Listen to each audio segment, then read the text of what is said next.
Promises made, promises kept. Promises made, promises kept. Hello, Vash. Hello, Brownstown. Golden Fighting Link. Greased Wheel. Half Asian Kevin Bacon. Good to see you. Good to see you. Good to see you. I'm refreshed. Oh, wait, my tea. Wait, my tea.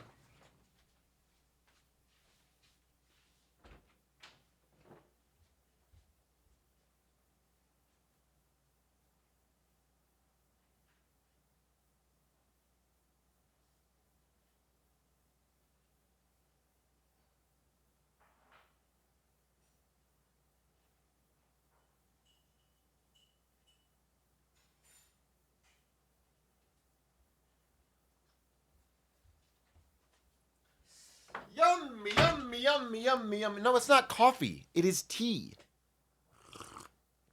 Ah, it's good. That is good. Hey, good to see you. What up, R-Dubs? What up, Fudo? What up, Man Shark? What up, Electron Wrangler? Goldman Scraps. We are 12 hours. 12 hours away from the Silk Song reveal. Dude, I got Silk posted. I got Silk posted in the hour I was gone. I was thinking about something I could do when I come back. And I look at the Silk Song subreddit and they were like, Silk Song demo released. And they had a very authentic looking tweet from Team Cherry. And I was like, what the fuck? And then I clicked the comments and the top comment is like a fake follow-up comment. And I was like, it has to be real. They collabed. And so I couldn't find it and I was freaking out and then it was all fake. It was all fuck. There's still Silk posting and there's 12 hours until the actual reveal. Hey, Trick, I reckon you might like this new game, Sword of the Sea. Super chill, pretty short, definitely a beat it in one stream game, and pretty gorgeous to boot. Does it count as a puzzle game? Because I do still have to play one of those. Sword of the Sea. Sword of the Sea. An atmospheric surfing adventure game. It does not look like a puzzle game. It does look gorge. I will admit this looks gorgeous. I mean, this is beautiful.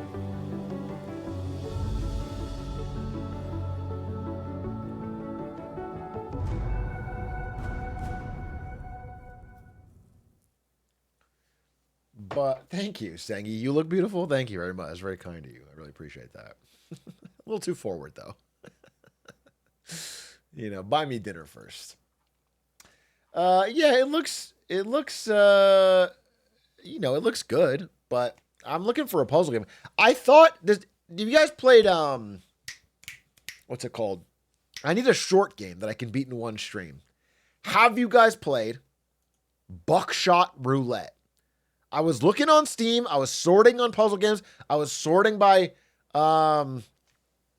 reviews. And Buckshot Roulette was very highly reviewed and very short. Or at least relatively short. No, I'm not talking about Backshot Roulette. Backshot Roulette is entirely different. And certainly not what I'm looking for. I'm looking for Buckshot Roulette. So that might be the game I play. I might play Buckshot Roulette this month. Sayas, thank you for the 18 months. Love your beard. Thank you. I love my beard as well. Until it gets a little bit older. And then I cut it. Not older, longer. Once my beard gets too long, it's T1 getting smashed lately. Thoughts? First of all, nothing wrong with getting smashed every now and then. You know what I'm saying? Gen Z are sexless. Secondly, T1 always loses before Worlds. They should, if they were winning now, I'd be more worried. They should lose until the last possible moment they can't qualify, then win Worlds. Imperious TV, thank you for the 23 months. Thank you for the 23 months. Probs, thank you for the 24 months. I enjoyed the J-Reg content. And me too. It was fun. He was really good to talk to. He sent me a nice message afterwards too. He seems like a good guy. I understand that he's very irony poisoned in his regular content, but I only saw him talk nice. I think you might have to be if you're going to do that much politics stuff. Hey, Shark, do you have any plans taking a plane together with Doug? I'd like you to confirm something. What is this? This feels like a terrorist attack. No, I'm not going to tell you what planes I'm taking with Doug. What is this? What? What are you confirming? Yeah, you're not gonna learn anything about my plans with planes. Hey, Truck, I found your Big A channel and have consumed an unhealthy amount of your content. I gave you money, fair trade. This is your first time chat and you just gave me a sub? So I'm sorry, but you think $2.49 is worth 100 great Big A clips in a row? Tell you what, make a donation, a small donation of 500 grand to Mr. Beast's water project. Actually, I'm sorry, to my new charity, the Fire Project. We're gonna counter Mr. Beast. I'm sorry, but he has too much power. We are gonna start fires. We don't want the Water Nation to be too strong.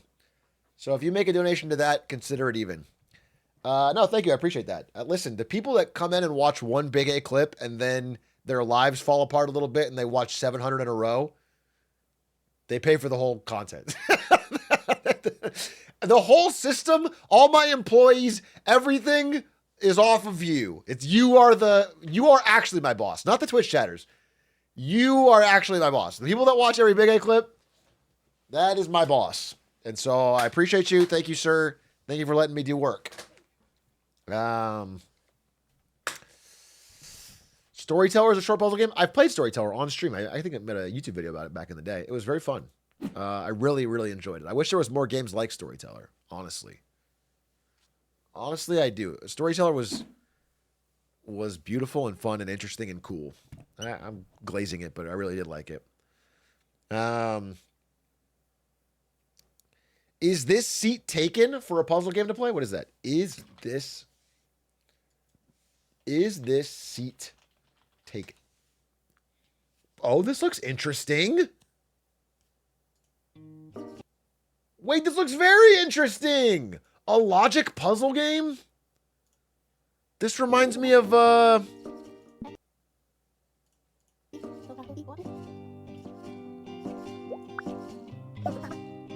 wait, this reminds me of, like, the train game.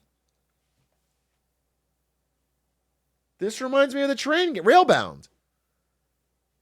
Yeah, I'll play this. This looks fun. All right, we'll one-shot it.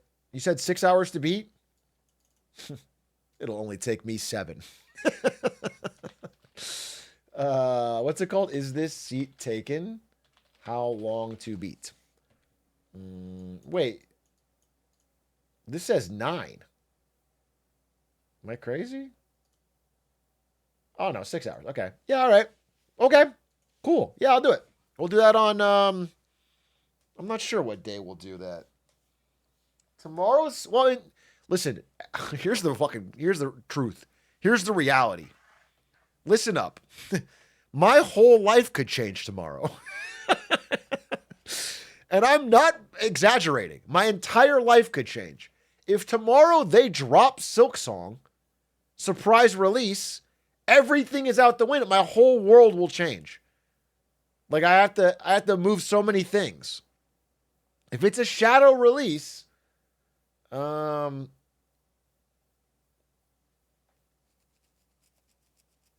everything changes. Then I can't make any plans. And nothing. It's like, you know how Microsoft, all of their ownership of OpenAI goes out the window if they invent AGI. If they invent AGI, then the contract is null and void and Microsoft gets nothing. It's the same thing with you guys and Silksong. If Silksong releases, all Atrioc promises are out the window, and it becomes Silksong August, Silksong September, Silksong November. And if it comes soon, it'll even be a problem. My guess is September 10th. I'm standing by that. Dude, I have like, what eye hurts. Silk Song season. God, that'd be fun. I really am super excited for it. I haven't been this excited for a game, maybe ever, but certainly in a long time. Actually, what are the games in my life I've been most excited for? That's a question. Because probably most of them have been letdowns. Cyberpunk 2077. I'm not going to call it CP. Sci P 2077. And this was an L. This was an L. I mean, I heard it ended up good, but I was very excited for it. Like, deeply excited for it. And I took days off work, and then I gave those days back, and I went to work. I literally ended my vacation early because I was wasting time playing a game I didn't like. So, StarCraft 2, SC2. I was excited for that. That was a W. That one ended up getting me way more into esports, which led to me work at Team Liquid, led to my job. It was great. SC2 really changed my life. Very good. Hitman 3, dude, here's the thing. No, people weren't really around for the beginning of Hitman 3 on this stream. But it was a game I was not excited for. I played Hitman 3 to like fill some hours, and I was not good at it. And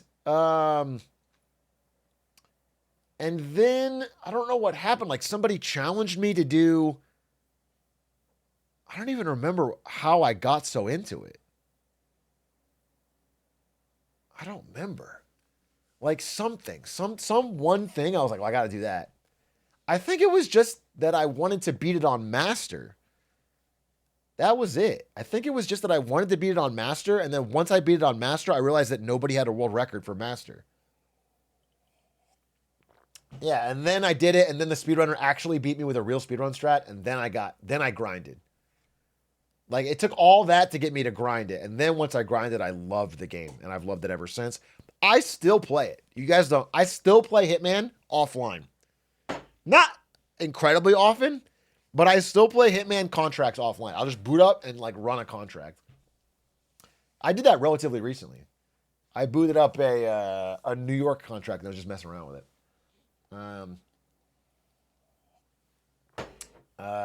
Call of Duty Black Ops 8 was a big one for you in this stream? No, I never cared about Call of Duty. I'm sure plenty of you love Call of Duty, and I have no disrespect. I can't think of what else. Like, what is a game I truly was excited for? That, like, I wanted day one. I mean, when I was a kid, I really wanted KOTOR. I remember this because it was Christmas Day, like 2004 or something.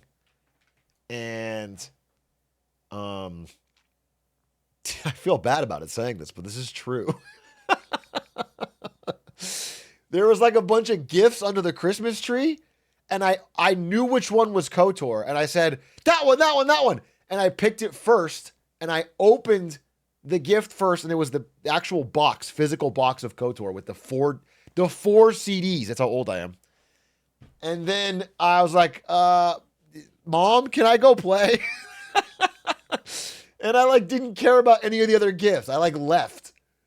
I like ran and installed it. Or at least I installed it. And then I probably came back. But I was so excited and I didn't care about, socks from my uncle or whatever. I only cared about KOTOR. And I played it all Christmas Day, all the next day, all the day after that. Like my parents didn't see me for like 3 days.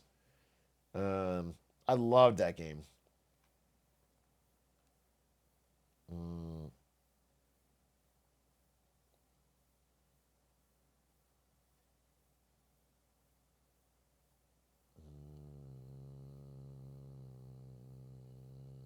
Oregon Trail? Why is Cyberpunk 2077 an L? Because this is what it was felt like for when I was excited about it and my result. I'm trying to think of the odds that Silk Song This is Silk Song. And this is question mark. Question mark. Okay? Do you understand? I don't know. Witcher 3? I didn't play the other Witchers. I love Witcher 3, but I wasn't like pre-hyped for it. Yeah, I don't know. What's a game that like where they did a huge marketing campaign? I mean, honestly, this is gonna sound crazy coming from me, but Overwatch. Dude, Blizzard made Overwatch seem so fucking cool leading up to the release. And when I played it when it came out, I had a good time with friends. So I wasn't even mad. It just wasn't and also like they had the Overwatch esports stuff. It just felt like a big deal. It felt like a really big deal, Overwatch. I churned out relatively quickly because I'm not like a shooter guy, but in terms of hype, Overwatch is one of the most hyped games I can remember.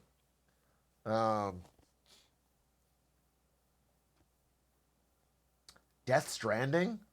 Death Stranding was pretty hyped. I never picked it up, but Death Stranding was pretty hyped. I went to an Overwatch party and it was the lamest shit I've ever been to. Wait, Overwatch party like watching the esport or what? Or just playing Overwatch? I've never heard of an Overwatch party. Elden Ring. Elden Ring was super hyped. Elden Ring, you're right. Elden Ring, because it had George R.R. Martin too. Elden Ring was a W. Obviously. Elden Ring was a big dub. Huge hype. Delivered on the hype. Possibly exceeded the hype. Oh, you can't see the W, but it is a W. We'll just put a little arrow over here. There. It's a W. They're both W's.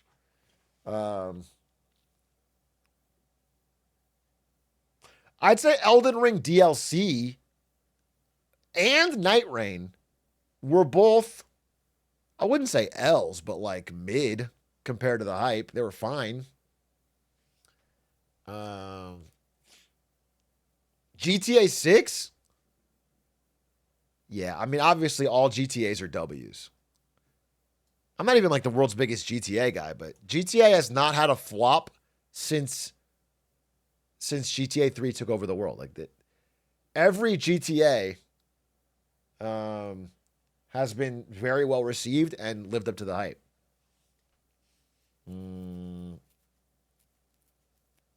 Breath of the Wild? Has Nintendo had a main series flop in a long time?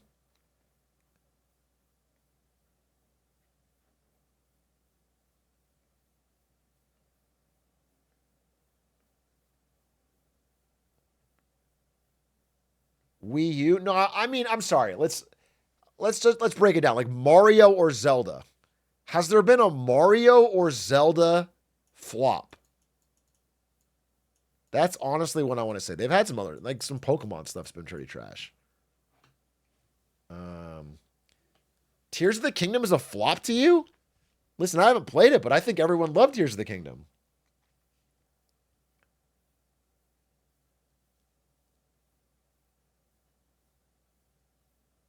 Mario Wonder? Did that come out? Mario Wonder. Yeah, I guess Mario Wonder was pretty underwhelming. I didn't even fucking play that shit. Wonderwhelming. Diablo 4? Yeah, Diablo 4 was a fucking was an L.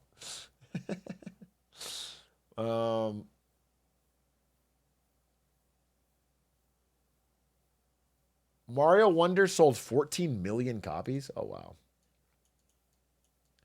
Wait, it sold 16 million copies. It's the fastest selling Super Mario games. It's you guys talking like it flopped. Super Mario Brothers Wonder sold great, was reviewed great. What are you talking about? I mean, I didn't play it, but like this is clearly the reviews are incredible. What are you talking? You guys fucking gaslit me. You guys gaslit me. It sold great and reviewed great.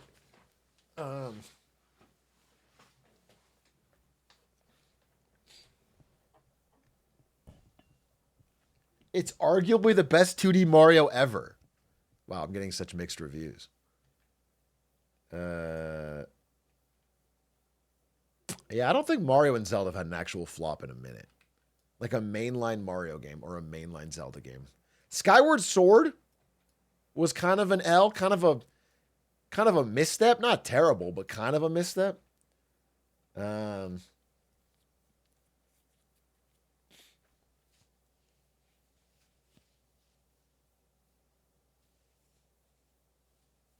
RE8? RE8 was not a flop. RE8 was great. Oh, you mean like for a W? Yeah, I was pretty excited for it. I'm trying to think of things I was personally. I'm not talking about all games. I was talking about things that I was personally excited for. Because I feel like Silksong is going to be a W. Listen, even reading the, look, Silksong demo review.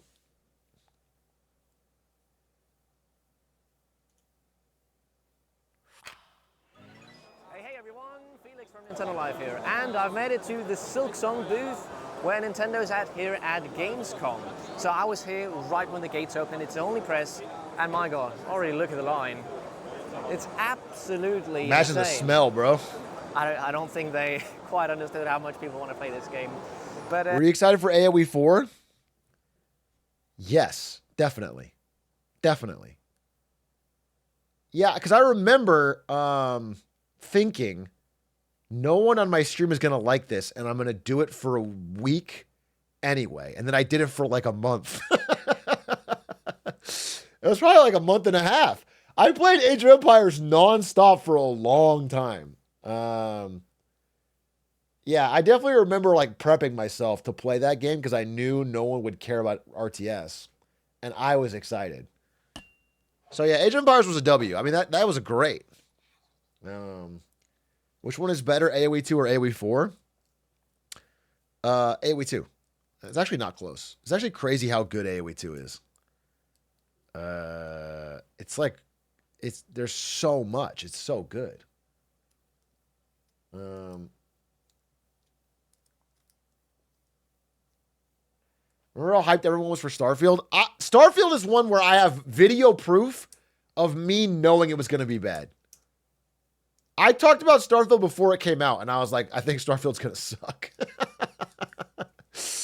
Like that one, I called that one. Starfield was, you could tell, bro. You could tell. You could just tell. Even like a 30-second gameplay clip, it was like, wait, this looks kind of low-key boring. Were you on the thing for No Man's Sky? No, I didn't get into the hype for No Man's Sky, but I do remember No Man's Sky being like omega hyped and obviously bad launch. But they did fix it. They did fix it. But that wasn't, oh, No Man's Sly. No Man's Sky. That was an L launch for sure. They did redeem themselves, but we're talking about launches. Like, first of all, I don't think Silksong is going to be given time to redeem itself. If Silksong launches and it's like buggy and trash, and they're like, just give us a year or two, no one's going to, people are going to be furious. No, it's got to be like good day one. It's going to be brutal. Now, this is not even a hot take, but this is the truth. This is a truth nuke, okay? The truth nuke is Silksong's hype. It's not that it's greater than how good the game could ever be. For someone like me, I think the game will live up to my hype. The problem is when a game gets this hyped and there's a meme around the hype, it draws in people from communities that would never like this type of game to begin with. And so there's going to be a huge wave of people that buy this game not recognizing what they're getting into, and they fucking hate it. They're gonna have a really miserable time. It's like, why don't it's trying to watch Ludwig play Hollow Knight. They just don't like it. They don't get what makes it good, and they will hate it. They will have a bad time. It happened with Elden Ring. Elden Ring was a great game. And I think most people who gave it a chance liked it, but a lot of people were like, oh, this is going to be like Skyrim, and they fucking hated it because it was too hard.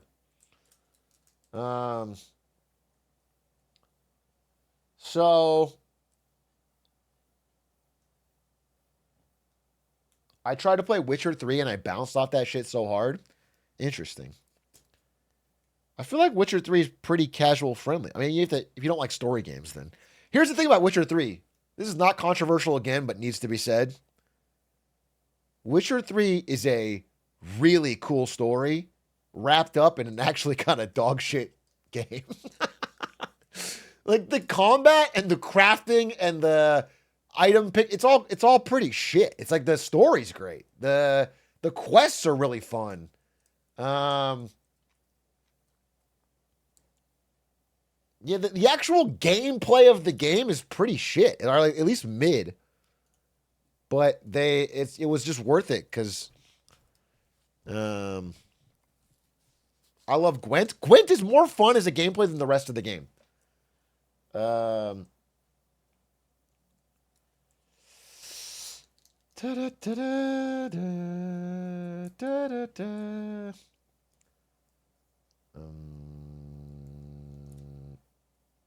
Gameplay being bad but may not have fun. Yeah, but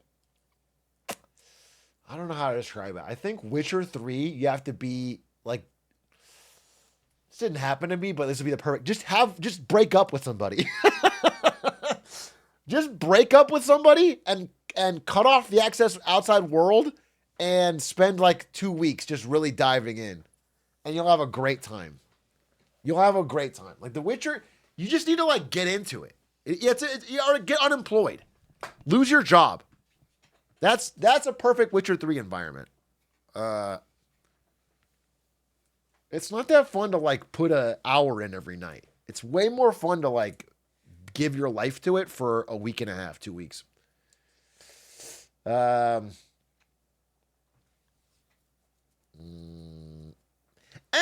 thank you for the 7 months. Play some Cyberpunk 2077 like Emiru? Why do I have to play it like Emiru? Why can't I just play Cyberpunk my own way? Why can't I just play Cyberpunk like Atrioc? Huh? All in ballin'.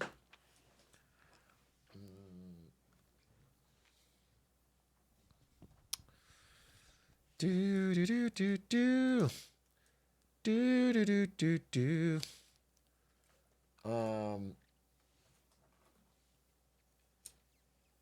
Hey, Big Gliz. What? Don't call me Big Gliz. What made the stock market tank in the past few days? Obviously, there's no answer to a question like this. The market comes and goes, but the narrative over the past few days has been, wait a minute, are we all way over allocated to a gigantic AI bet? No, it's not tariffs. It's not Biden. It's all been, wait a minute. Are every single one of us insanely to the moon over allocated to an, yeah, it was Hank Green. No, what it really was, it was Sammy Altman, OpenAI CEO, literally said, you shouldn't say this, by the way, if you are, here's a pro tip. If you are a Pokemon card salesman whose entire warehouse is filled with Charizards, and the only thing you do is sell Charizards to stay alive, you shouldn't say, listen, I think Charizards are in a bubble. Because Sam Altman literally said, I think AI could be in a bubble. And that scared people. That scared if he's saying it, that's scary. He said the word.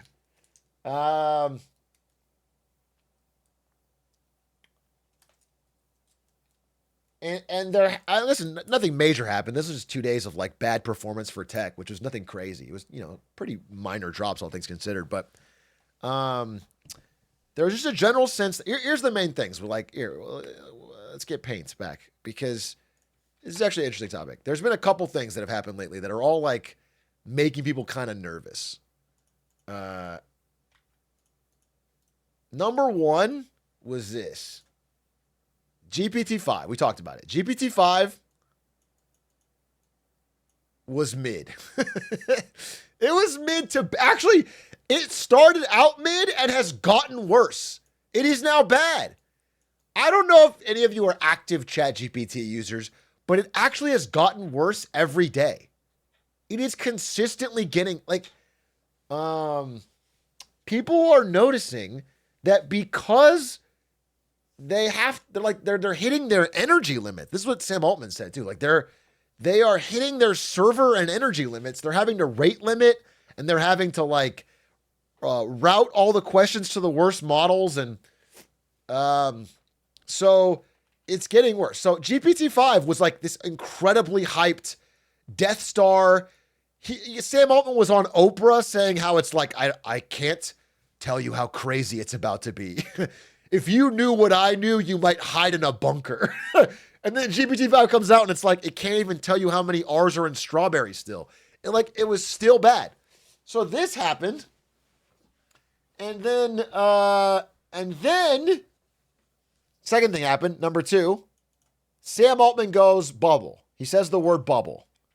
Now everyone has known the word bubble's been floating in the air, but nobody with power or money in AI has ever said it.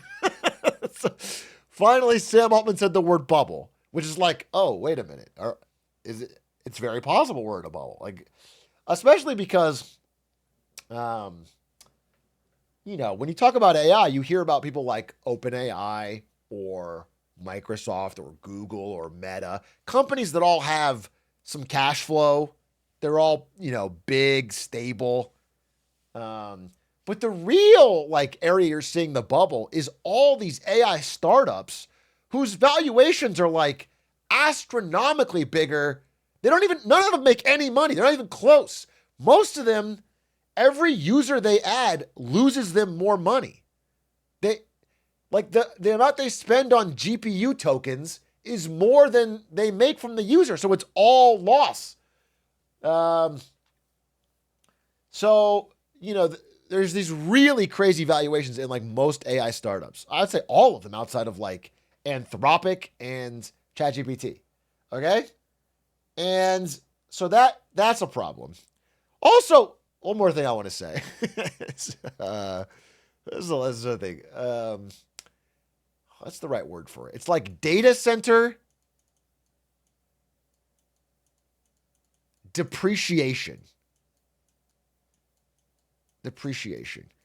And to explain this simply, this basically means if you spend $100 billion buying NVIDIA GPUs to set up a data center for your AI startup, on the books, you might write, this will last us for 6 to 8 years. But in reality, what everyone is realizing is it kind of lasts you 2 years, 2 to 4 maybe. And you have to upgrade. You have to buy more. And every year, your GPUs that you bought are, significantly losing value, becoming out of date. Some of them are burning out or breaking. And so the cost of doing business is actually a lot higher than everyone was anticipating. It's more expensive, and there's a chance. I think everyone was framing this as if I spend $100 billion on AI, on GPUs, I'm $100 billion ahead of you. But the reality is, a year later, maybe you're $50 billion ahead. 2 years later, you're not ahead at all. They can just buy the better chips. So it's not as much of a moat. It's not as much of a moat. It's like quicksand. You think you're standing on this big hill, but you're sinking in. It's not as much of an advantage as they thought. Which is, by the way, I hate to give any credit here, but this is kind of vindicating Apple. Apple low-key said this. They put out a paper saying this. Apple basically said, we're not going to waste all our money on this shit. We're going to wait a little longer. This is all, it's all not quite there. And we're not going to get in this arms race of spending ever more hundreds of billions of dollars. Cause it's not, so Apple's wait and see is it's looking better. I'm not saying this has all happened yet, by the way. It's like the very beginning. Like if the hype cycle was this, it's like the tiniest little dip. It's like over the hill. That's what it feels like. It feels like we just crested the hill and everyone's like, wait, what? Ah! You know, that's what it feels like. But anyway, Apple is looking like they may have been smarter than everyone thought a few months ago. Yeah, the Apple research paper is in chat if you want to see it. I think we've already talked about this stream. So that's part of it. And then the last thing is like in the past few days, like you're wondering why the stock market has been like a little sketchy in the past few days. It's also been, Meta. So Meta, oh, you guys can't really see it. Can I make this fit? Let's put it like this. Meta. So the funniest thing about Meta is that up until a few days ago, Mark Zuckerberg was like, I will spend any amount of money. I will burn my empire to ash. I will spend every single thing I can. I will hire an AI researcher for $1 trillion. I don't care. Whatever you cost, I will pay. I will spend $1 billion for you from OpenAI, and I'll spend $1 billion from you from Google, and I'll hire anyone. And then like a day ago, 2 days ago, they're freezing AI hiring. And they're already like downsizing and restructuring. Like this is all very recent. It's like they finally checked the books and like, whoa, we are spending a lot of money on these people. Like, you know, the offers they were giving were absurd. The $100 million signing bonuses and all that. And so these type of things are sending signals. It's like very early, but it's sending signals to the market of like, oh, wait a minute. There is a limit to the amount of money you can spend. Oh, wait a minute. ChatGPT wasn't the leap forward we expected. Oh, wait a minute. Sam Altman's saying bubble. So, yeah, I guess that would be the main thing. But yeah, the Meta news was pretty big because I'm not kidding. Like a month ago, it was like, we will buy anyone at any price. And now it's like, we'll only even consider hiring something if our 27-year-old billionaire AI kid agrees. It all routes through Alexander Wang now, who they already spent an absurd amount of money to get. And his only thing was paying someone, you know, $8 an hour to label pictures of dogs. By the way, I've had multiple people reach out to me who worked for Scale AI. Scale AI was just paying minimum wage to get people to label pictures of you know, animals, or like to do a basic coding question, or what, just to get actual human data so they can feed it to the machine. And that guy's a billionaire for that. That was his startup, and he's a billionaire. It's crazy. Oh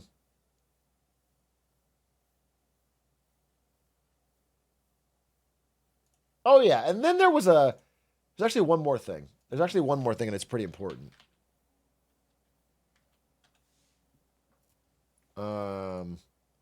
This paper. This was an MIT report. Yeah. Okay. This was really big. This is actually making a lot of waves too, and I need to talk about this. This was the AI report about AI agents, and it looked at all the money that corporations have spent on AI agents to replace workers and how they've worked so far and who's seeing success. The main takeaway is that 95% have gotten zero return. They've put billions of dollars in and they're not getting anything out. It's not working yet. It's not. So all of these things, like this paper, again, I don't want to overstate it. The stock market has not moved that much. But all of this happened within a few days ago. Like, all of this has happened really recently, and it's all got people being like, wait a minute, am I the fool? You know, I've put all of my money into this. Am I at all concerned that this wasn't perfect? It's, it's very, this meme. No. It's like this. Oh, wait, you can't get, it's like this. Okay. Uh,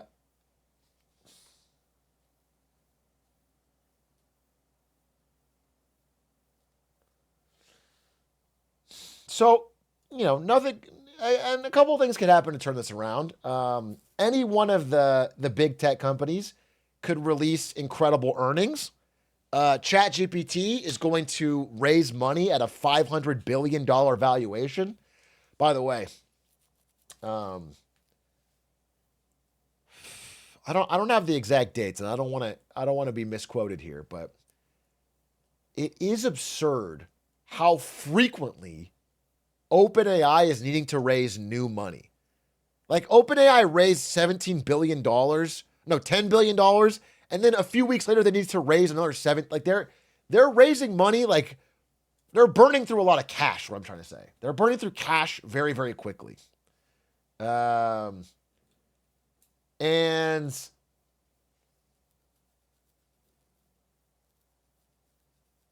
it just is just leading to a lot of questions, is all I'm saying. All this is making everybody a little bit more questioning. Meta hiring. And then we'll put the 95%. The 95% agents being useless.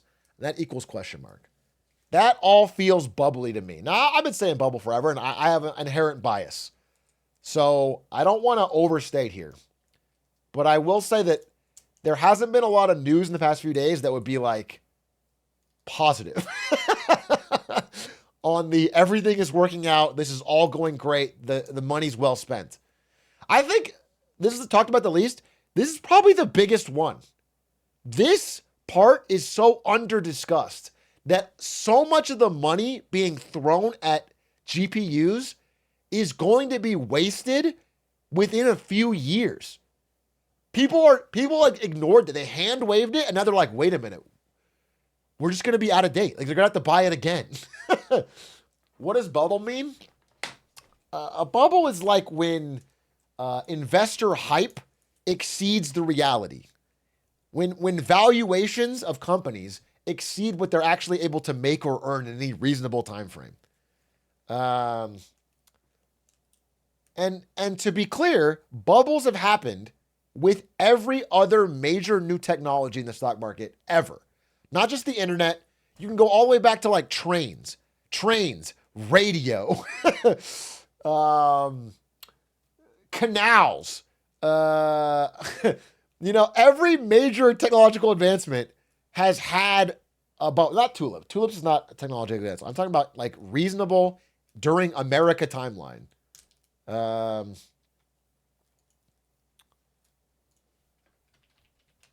Here, maybe I can get you a chart. Yeah, here we go. This is in my notes.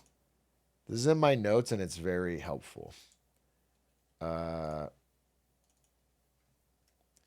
Canals, railways, automobiles, radio, airlines, PCs, telecoms, internet, solar panels, ride sharing, weed, SPACs, crypto, EVs, and AI. Every one of these technologies, when they first launch, even if they end up being useful, again, like solar panels. Solar panels are a big deal. They're a big part of energy today. But in 2008, 2011, there was a massive bubble. Solar companies got way ahead of their skis. They were valued way higher than they would end up being worth for the next decade. They were like, it wasn't even close to being able to roll out mass solar panels. Telecoms, fiber. This is like Cisco in the internet bubble. Just a lot of this shit happens, and they end up, it's like, oh, wait a minute, there's a lot more problems to figure out. And I think AI, to say that it's like never, it's totally different this time and that won't follow the same human tendencies, I think it's crazy. It feels like a lot of money's been wasted, is all I'll say. It's been misallocated.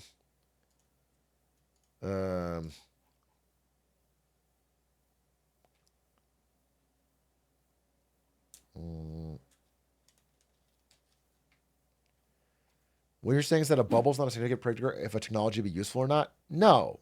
If anything, a technology that will be useful is more likely to have a bubble. Because then there's a truth to it. If it's 1999 and you tell me the internet's going to change everything, that's true. It feels true. It looks true. It's like, this is cool. You're correct. But what the problem is, you're way too early, or you don't even know you don't know who's going to change everything. You think it's going to be pets.com, or you think the money is going to flow to people putting telecom wire in the ground. But in fact, it's going to go to search engines, and you don't get it yet.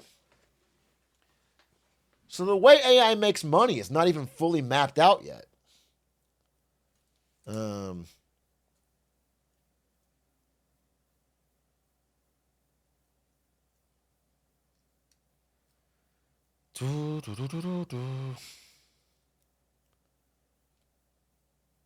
So that's what it feels like. I mean, it does.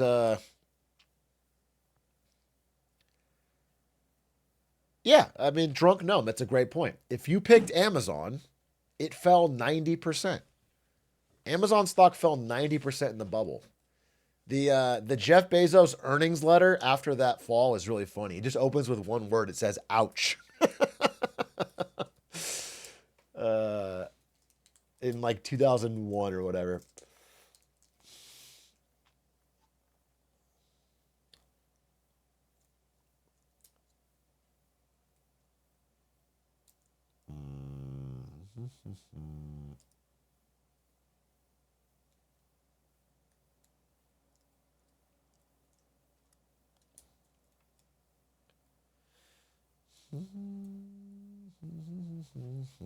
So anyway, no guarantees either way, but I would say all these things combined in the past few days to make people a little more skeptical. Just a little more skeptical.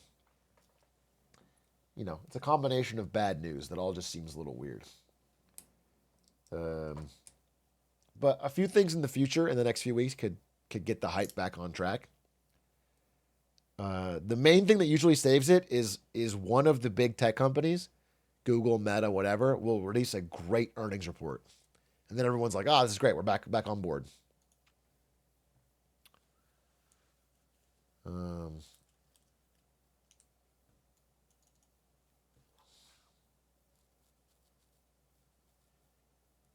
Thank you, Labago, for the sub. Appreciate that.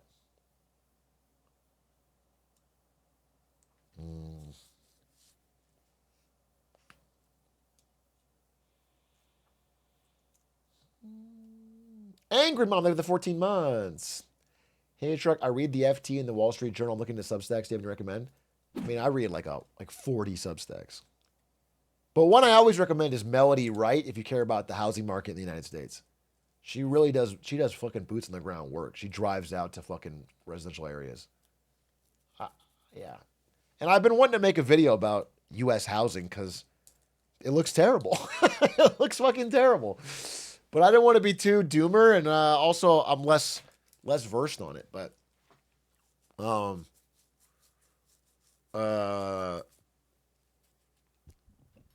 the U.S. housing market does not look good, man. It's a real no sell, no buy area. Nobody's. I mean, the average age of a house buyer is hit like 57. It's crazy. It's like the highest it's ever been. Nobody young is buying a house.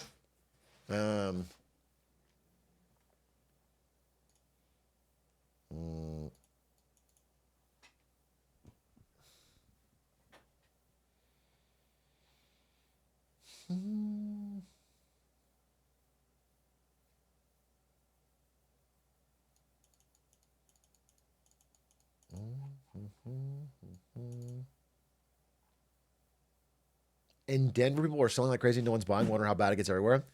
I mean, and Denver's probably relatively insulated. The real bad spot is Florida and Texas. Florida especially. Dude, you can go any major neighborhood in Florida, pull it up on Zillow, scroll around a bit. You just see an absurd number of listings, and they all have like price drop, price drop, price drop. They're like trying to like Um,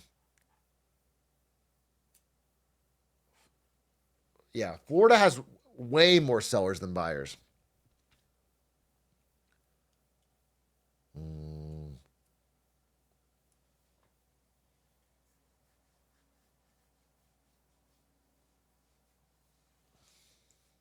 that's good, right? More homes to buy. The problem is, right now, it'll change eventually. You know, everyone's going to collapse eventually or crack eventually. But right now, they don't want to drop their prices to the actual rate people can afford.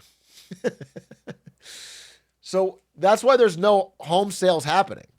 People are like, I'm selling my house. I'll sell it for, $1 million or whatever. Okay, I'll drop it to 980K. And people can't afford it. And everyone's like, I know what I paid for it. I got to sell it for that. But the truth is, like, they might have bought it in a bubble. And no one can afford to pay what they're asking. And so they're just waiting. And you can wait a long time, especially if you're a rich old boomer. You can wait a while, but you do crack eventually. You can't just sit. I mean, often they're paying the mortgage. So they're sitting there and they're paying it and they're paying it and they're thinking, okay, well, eventually someone will bite. But if nobody bites, they have to lower the price. And you're starting to see, like, some panic price lowerings.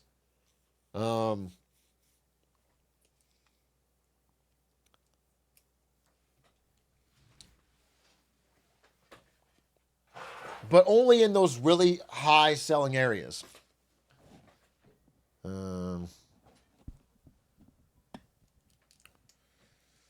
Do, do, do, do, do, do, do. So you're saying it's time to lowball? You could. Yeah, I mean, listen, I would definitely, especially if you live in like one of those areas, not buy anything at listed price. Just don't. You will get a better price. You can if you have a price you're willing to pay, offer that hard offer. People might take it. They're getting more desperate. Um,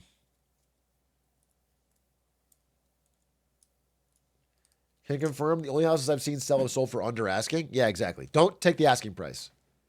Do not take the asking price, bro. The asking price is a scam right now. Everyone's asking for more than they actually are able to get. Um,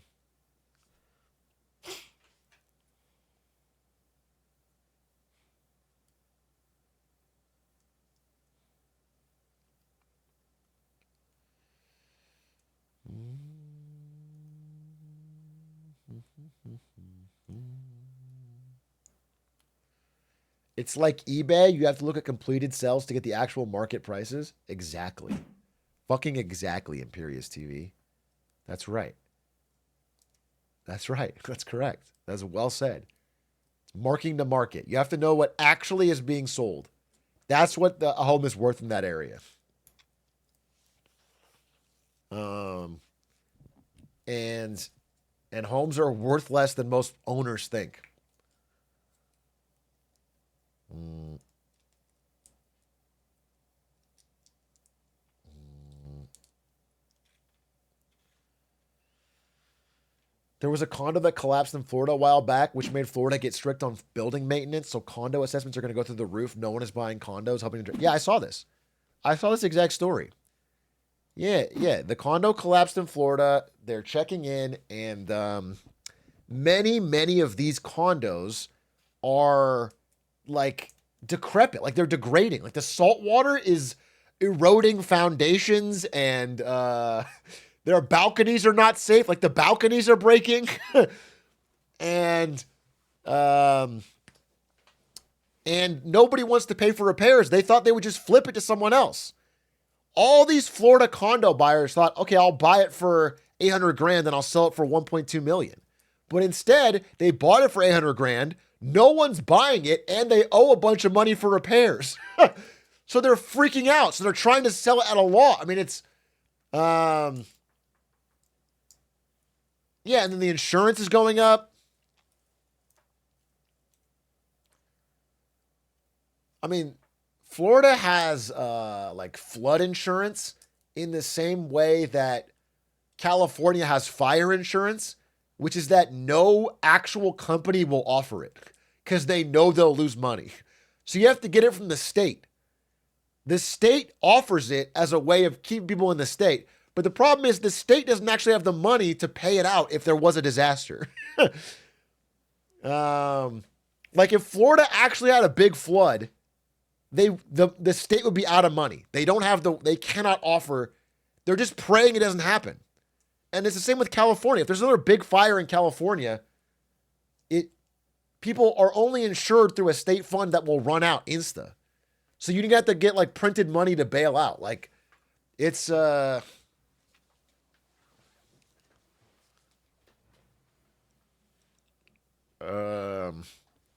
it's a ticking time bomb.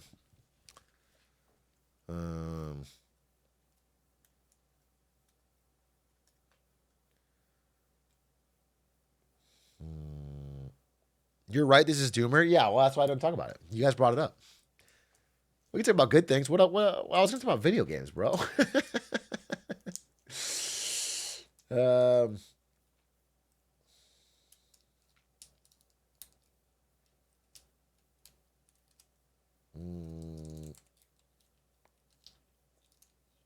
you tell us about that stock you shorted? Fine, I'll tell you. It's not done yet. It's a put, not a short. It's a put. Let's see. Where is it at? I'll pull it up.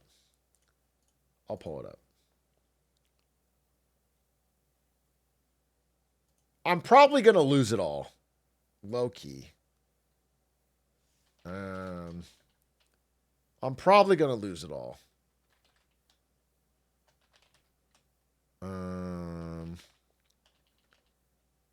Oh, I need my phone to log in. Oh, where's my phone? I need the date. Dude, where's my... All right, well... One second. Where's my second?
Where's my fucking phone?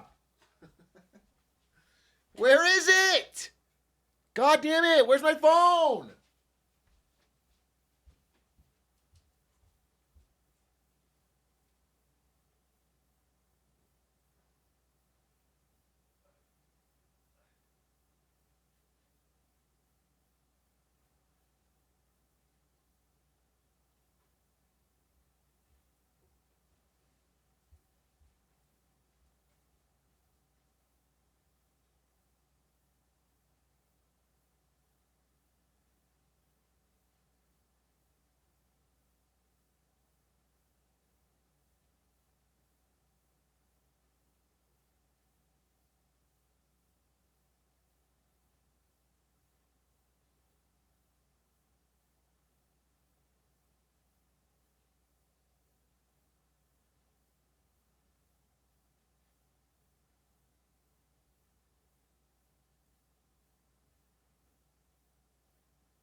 I found it and it's dead.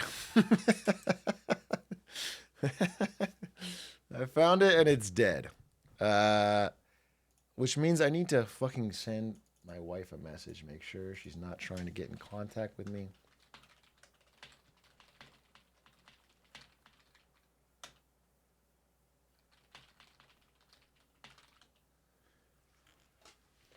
Um, okay. Microwave it for an instant charge. Does that work? You can microwave your phone and get an instant full charge?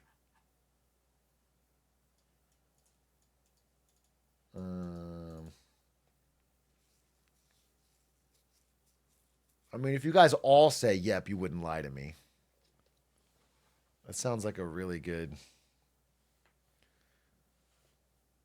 But I heard you have to like put a fork in there or like a couple metal items to like give it um so it can bounce the energy, right? Otherwise it just gets diffused. You wrap it in aluminum foil. You wrap it in foil and then yeah, I think Hank Green said that. Yeah. And you put some batteries in there. Oh yeah, I think you put the batteries on top, wrap it in foil, put it in the microwave, crank it up to max, and then I tried it and it only charged halfway. Don't let chat lie. Oh, then I'm not gonna do it. If it's only halfway, then it's not worth my time. You know, I'll just put it on the fucking charge. Well,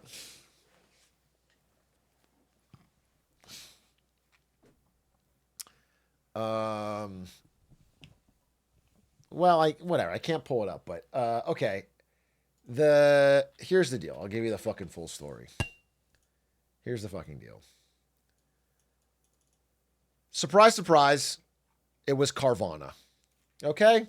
It was Carvana. And I am a little sad about this story because I made $44,000 in a day. I made $44,000 in a day and sold. And sold. And then I thought, well, that's pure profit, right? Let's roll it in and make more. This is actually true. I shorted on this day, like Tuesday or Wednesday, right here. It insta dipped. My position went up 44 grand. I was literally on a call with my editors. I sold. I go, holy shit! I made 44K. I shouldn't say the number. I'm not. Listen. By the way, buying puts and calls is stupid. It's stupid. I'm doing it with a little bit of extra money because it's a dream of mine to short Carvana. It's not a real strategy to make money. It's stupid. I just want you to know that. It's very degenerate. Okay? I'm sorry. And by the way, I shouldn't have mentioned the amount on a call with my editors because they're my employees. And it's not cool to have your boss bragging about making 44 grand in a day. All right? These are all mistakes that I made that I'm learning from. All right? But if you want a good piece of fucking karma follow-up, is that that actually took 45. So I'm probably going to lose $1,000. I took 45 and I rolled it into the same put, but at like a month and a half out. Because I was like, well, this gravy train's only going to continue. And I want to take them for all they're worth. And then it's been like this. I think I made a decent amount today when it did a little mini spike, but the put doesn't expire until 10:05 or something. But it's close. It's relatively close. And, shit could still happen, but that is 44 grand that I could have had that I did not keep. But what are you going to do? What are you going to do? At least I'm not fucking, I might lose $1,000, but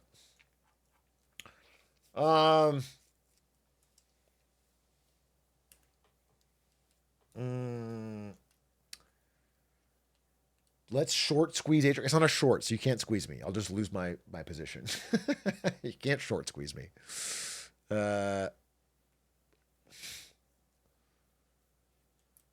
Call in a bomb threat and they will cancel the bet for you. Is that what you said? On who? On Robinhood? Or on fucking Schwab? Let's squeeze his cheeks like a chubby kid. That doesn't seem like helpful. Anyway,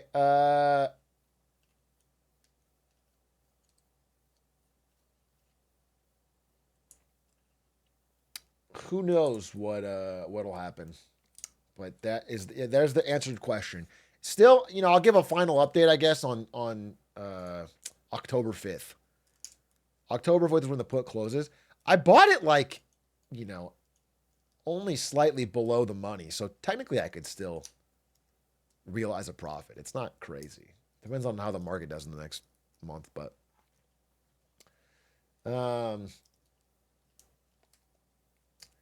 Oak Nico, thank you for the 16 months.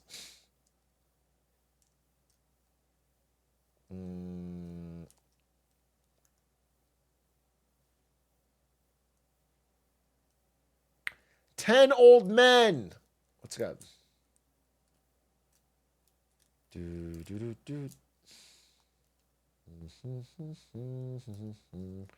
What time is the Silksong announcement? Will you stream it? Yes, it's tomorrow at 7:30 in the morning Pacific. 7:30 a.m., which is why I'll probably be ending stream here soon. I have to go to bed early. I also need to call my wife and figure out make sure she's okay and everything. She's driving back from San Diego, and my phone is dead, and I want to make sure she's okay. I just want to check in on her. So I'm going to call her right after this, probably at 9. I don't think I'll be watching Smallville tonight, Smallville Frogs. I'm sorry, but I need to be a W wife guy, and I already did 4 hours of streaming today before this. We're doing Silksong tomorrow, 7:30 a.m. But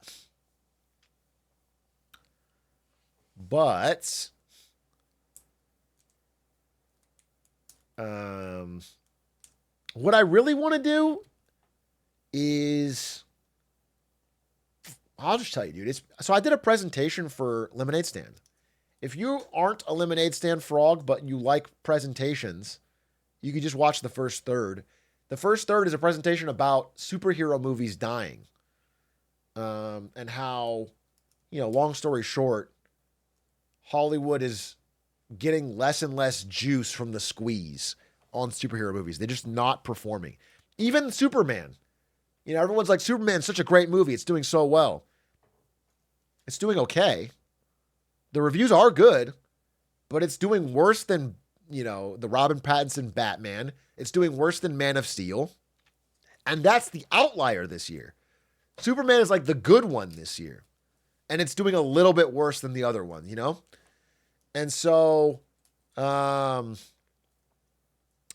Fantastic Four, week 1, amazing. Great reviews, great box office. Week 2, massive drop-off. Massive.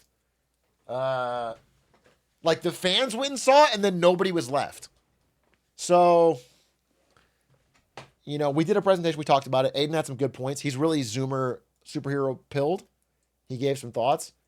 It was a fun discussion. But it's hard to make a presentation. That's like a 50-slide presentation. I make that for that. I made a 50-slide presentation about 401ks for the Clips channel. When do I make a 100-slide presentation for the main channel? Like, when do I fit that in? I don't know. It's hard to balance in a week to do that many. I don't know when I'm doing it, and it's making it hard for my life. So I don't know. I gotta fucking rebalance some shit.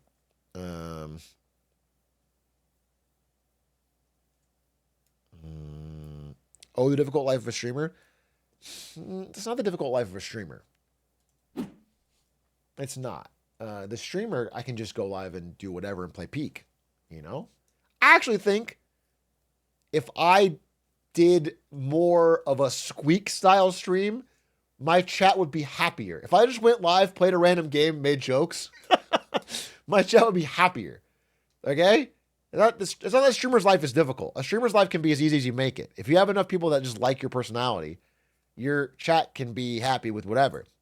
It's a difficult life of someone who wants to grow a YouTube channel. Kind of multiple YouTube channels. That you have to put some work in outside of streams. And that is harder. And I don't say it's difficult, but it's just like it's hard to balance. Are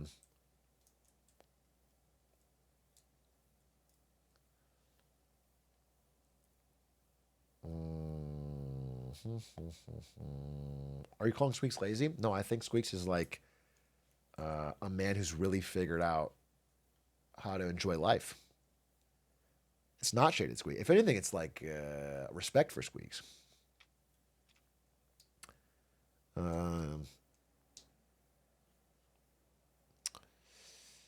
Do do do do do do do do do do. Do do do do do do do do do. He's got a wife and 2 kids to look after. Dude, you guys understand that if Squeaks did have a wife and 2 kids, they would be the most neglected 3 people on this planet. Squeaks is live. Squeaks is on Steam at 4 a.m. every single morning playing fucking Uma Sume or Counter-Strike, or they are so deeply neglected. Were they real?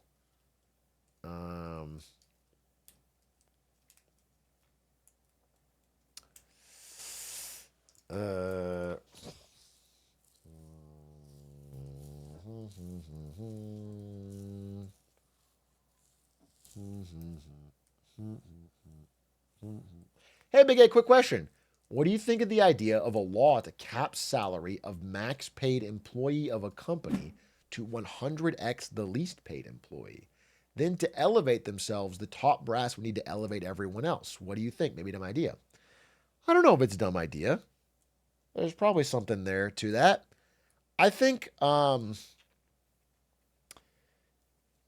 rules like that maybe are easier to game. Like what the company would almost immediately do is have their janitors contracted out, right? It would be like, this is a janitorial company that we're hiring, but all of our employees are, you know what they would find a way around that. I think historically, when America had a better ratio of CEO pay to worker pay, it was more of when there was just a higher top marginal tax rate. You know, if every dollar you make over $1 million is taxed at 90% or whatever, then what companies tended to do was they just took that extra money and bought more plants or hired more people, or they, you know, it's wasted giving it out as salary to the CEO. They don't want to give it to the government, so what they do is they spend it. But that works. It leads to more reinvestment. And like to pay the CEO better, they would give him perks and things. Like back in the, it was way more common in like the 60s and 70s for CEOs to have like the company car and the company jet or whatever, which is like, okay, you know, it's not great, but it's actually better because it's not their personal asset. It's not their personal wealth. It's still money being spent by the company. And yeah, so I'm more in favor of that solution than one where it's like some hard and fast 100x law of salaries. But I agree with you in a broad sense of a more normalized band.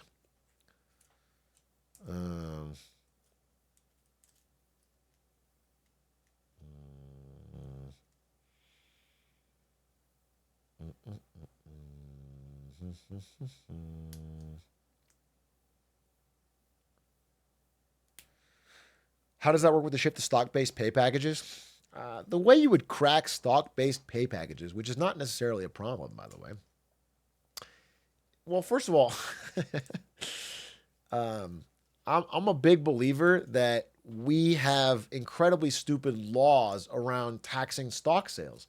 The idea that, you know, if I hold a stock for a year then sell it, that I have done something incredible that deserves a lower tax rate doesn't make any sense. But that's how it works. You get a long-term capital gains sale and you pay a really low rate. It just should be treated like income. It should be treated like income. There's nothing special about it. It clearly was written to benefit asset holders. It's not. Yeah, it's really silly. Increase it to 10 years? I mean, I don't think it should exist. I think if you sell a stock, it should be treated like income. That's it. The amount you made, if I buy it at $10 and I sell it at 20, then I've made $10 of income. Treat it like income. I think that's just, it shouldn't be special. It shouldn't be different. It's weird to prioritize it that way. It leads to all sorts of distortions. The That's just how it should be. But people get really mad about that because they make a lot of money selling stocks and they want it to be no tax. It reduces speculative trade. First of all, speculative trade has never been higher. Second of all, this is a absolutely debunked talking point. This is a talking point used by people who benefit from this. It has not reduced speculative trade in any way.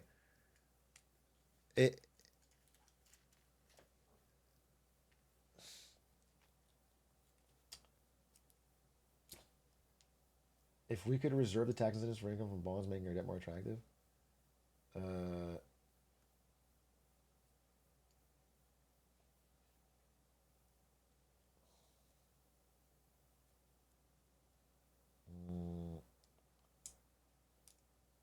If I punt all my savings into Bed Bath & Beyond and lose it all, does that mean I don't have to pay income tax then? You still have to pay income tax, but you can deduct losses. I think it's only up to $3,000 a year though. So no, I mean you could take $3,000 of your losses out, but you can spread it out. So if I lose $30,000 on Bed Bath & Beyond, I can deduct $3,000 per year for the next 10 years. Yeah, you can do that.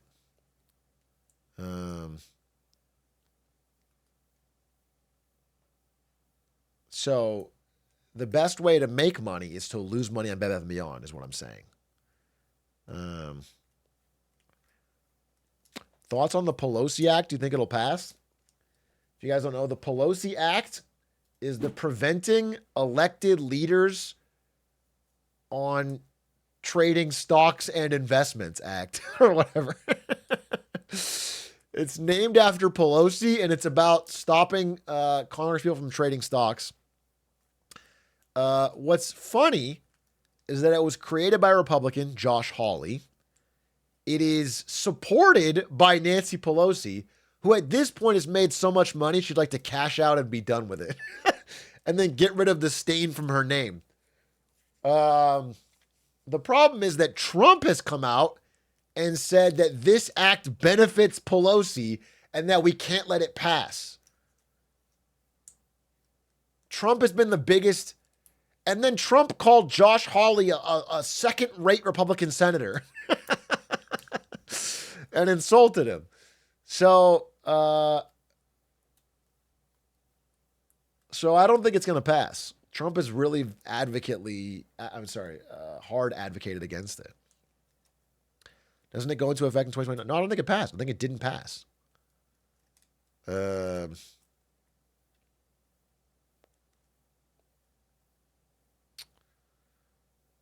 So, did you hear Trump bought $100 million in bonds? That's also true. Yeah. Maybe I can explain this super simply.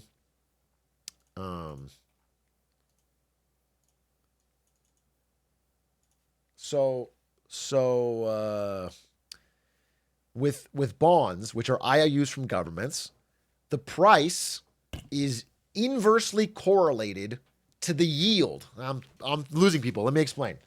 Okay?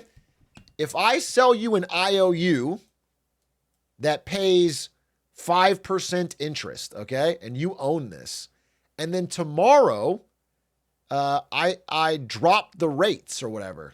I lower rates, and now I'm only offering IOUs with 4% interest, then your IOU that you bought is worth more. The price goes up because now it's really hard to find a 5% coupon IOU. This is all you can get now from the government, okay? So if Trump buys $100 million of bonds at current interest rates and then is begging nonstop to lower interest rates, there's a big conflict of interest because the value of all of his bonds will spike. Do you understand? He has a real monetary incentive to beg for lower interest rates because now your portfolio of bonds goes way up in value because no one else can get them at these prices anymore. It's very openly corrupt to have this much of a personal financial stake in bonds when you are begging for interest rate changes. That's a very simple way of putting it, okay? Where do you learn all this stuff? Everything I just said I made up on the top of my head. Inversely correlated isn't even a real word. I made the whole thing up, dude. Not a single thing. I don't even know who Donald Trump is. What the fuck is an IOU? What the fuck is a bond? That's all made up. No, you just read about it. I'm sorry. Word is bond. Yeah, for sure. Bond's like James, dude. I'm sorry, but America is a silly place. None of that should be remotely allowed.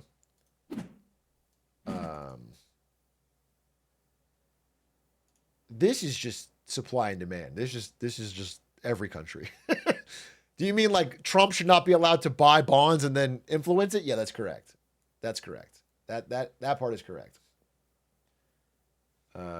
This is the same in every country. Every country's bonds work like this.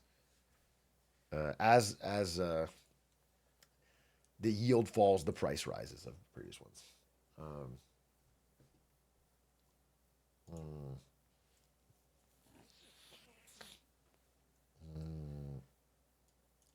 Does the Vatican sell bonds? Chicken sandwiches, thank you for the gifties! I assume so. Does the Vatican sell bonds? Vatican City bond yields. It does not. They receive money through donations, investments, and real estate. The Vatican City does not issue its own bonds. There's no IOU from Jesus.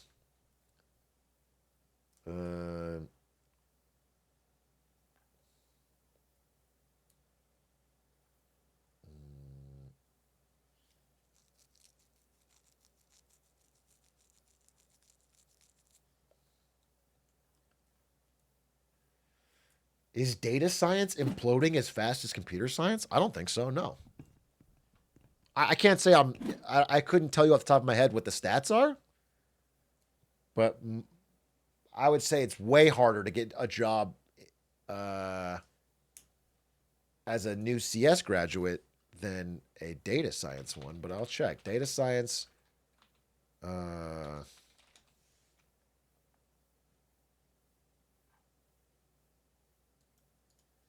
The overall data science job market is down 15% year over year.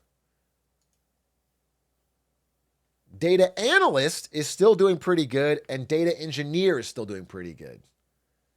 But data scientist is down.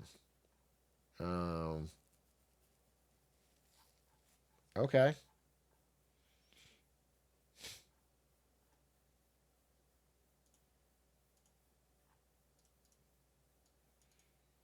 Just, yeah, make yourself an AI data scientist. Which means you take all the Excel data, you feed it into ChatGPT and say, give me something to tell my boss. Just look at this and give me one thing to tell my boss that makes me sound smart. And then you come back.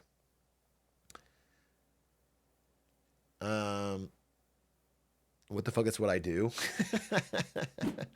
I mean, listen, I've been very red-pilled on data science as a job.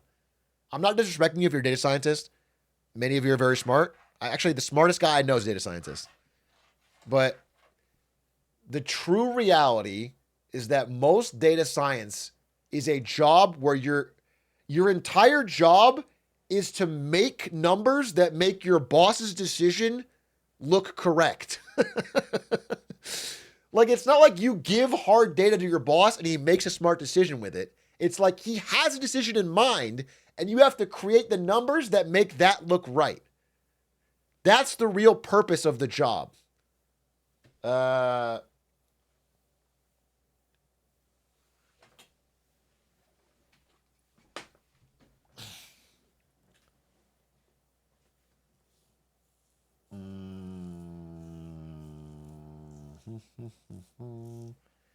Yeah, get the data that supports your higher ups. That is my experience from talking to data scientists. But these are at companies that were different. So, A while ago, you joked about buying Ukrainian bonds. My question is, theoretically, if I do that, can they simply not pay me back? Ukrainian bonds pay 45% return. Absurd return. If you put in $100, they'll give you back 145. The problem is Ukraine might not exist or might default or might not have any money, so they can't pay it back. Your risk is very, very high. So feel free, if you want to gamble and you want to support Ukraine, you can buy Ukrainian war bonds, but they may not be able to pay you back, and you may lose all your money. That's why Switzerland pays almost nothing, because the risk of them not paying is very, very low. And Ukraine pays the most because their risk of not paying is very, very high. Dude, speaking of bond yields, every single fucking day, Japan's bond yields get crazier. Japan cannot borrow money from anyone. There's not a country on earth that will loan Japan money. They have to, it's all of it is them buying their own. It's Japanese banks that are required to, and then Japan printing money to buy its own bonds. So their bonds are artificially low, but rising because nobody else. It used to be a little bit, no one else is buying.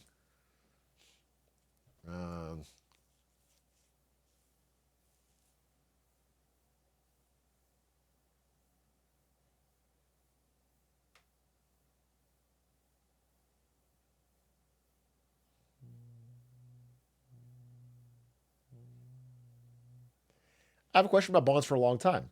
With countries like the Ukraine, there's a risk they might not exist, but I can't imagine a world where the U.S. truly defaults. Instead, the risk feels like the gains will be negated by inflation from money printing to pay back. Is that right? Or you're not missing anything. Yeah, the odds of the U.S. actually defaulting and saying we're not paying on their bonds is very low. The risk would be more that, it's a 5% return or whatever. They decide, okay, we can't pay this debt without printing money. They print a bunch of money to pay it. The inflation is above 5%, and your real return is negative. That is the risk.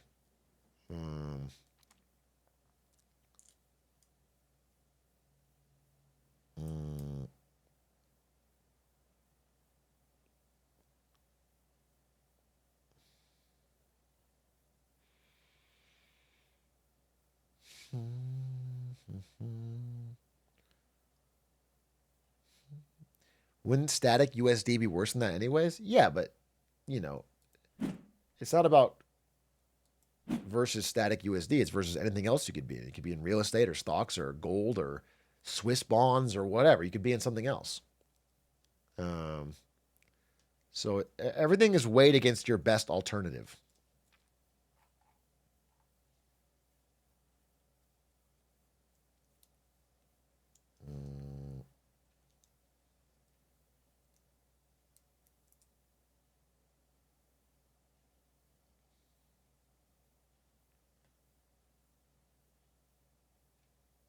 Good work suggested having the Fed pay Sydney Sweeney to advertise U.S. bonds.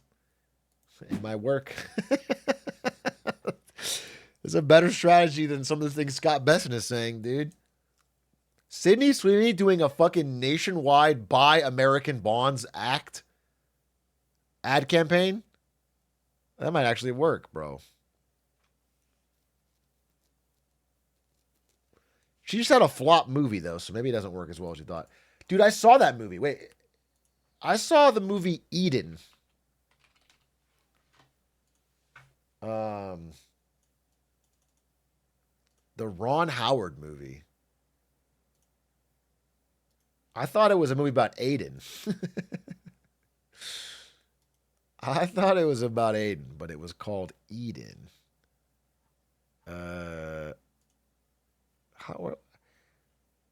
This has been a real problem for me. I can't get movie posters on Google. They only give you this like 300 by 300 low res crap.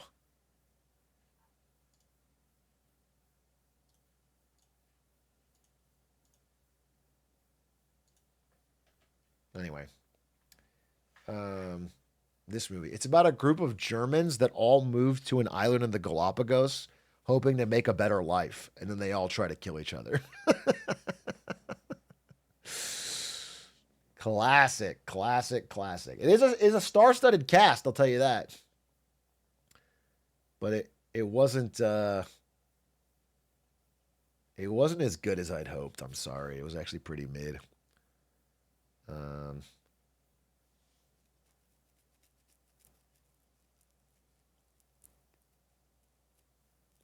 I can't believe. Yeah. Wasn't terrible, but not good either. Yeah, it was just kind of mid. It was fine. Um,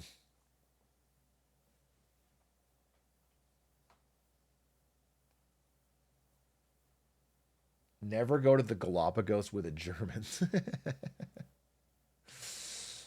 uh,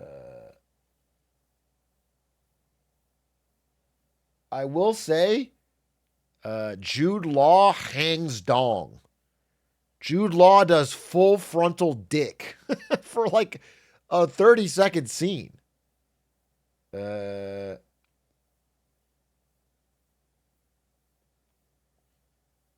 Gotta put butts in seats. That's all I needed to hear. Should have led with that. Okay. You think it's real or to use a prosthetic? I mean, I don't fucking know. I wasn't analyzing it.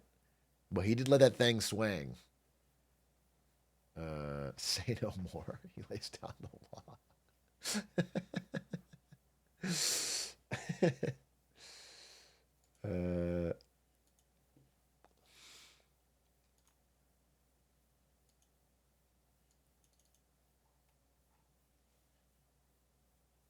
Jude Law dong-shaped popcorn container. The Eden popcorn bucket is just shaped like Jude Law's flaccid penis. All right, guys, I'm going to end. I have to go call my wife. Thank you for watching today. Fun stream. I got a little clip about AI for 8ish. I'll see you tomorrow, 7:30, bright and early for Silk Song. Possibly a stealth drop. I need a movie. I'm going to watch a movie. I'm going to go watch a movie, go to bed. I don't know what to watch, though. We'll see. Anyway, goodbye. See you tomorrow.